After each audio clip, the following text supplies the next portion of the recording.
जब बीवी अपने शोहर के रिज़्क के लिए दिल से दुआ करती है तो वो दुआ अर्श तक जाती है और अल्लाह पाक उसकी लाज जरूर रखते हैं।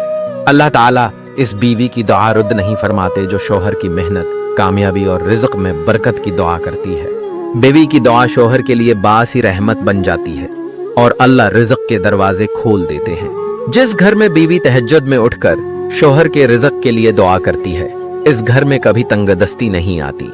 अल्लाह के हाँ एक नेक बीवी की दुआ शोहर के हक में ऐसे है जैसे माँ की दुआ औलाद के हक में। नेकियों का सबसे खूबसूरत अमल ये है कि बीवी अपने शोहर की कामयाबी के लिए अल्लाह से रुजू करे।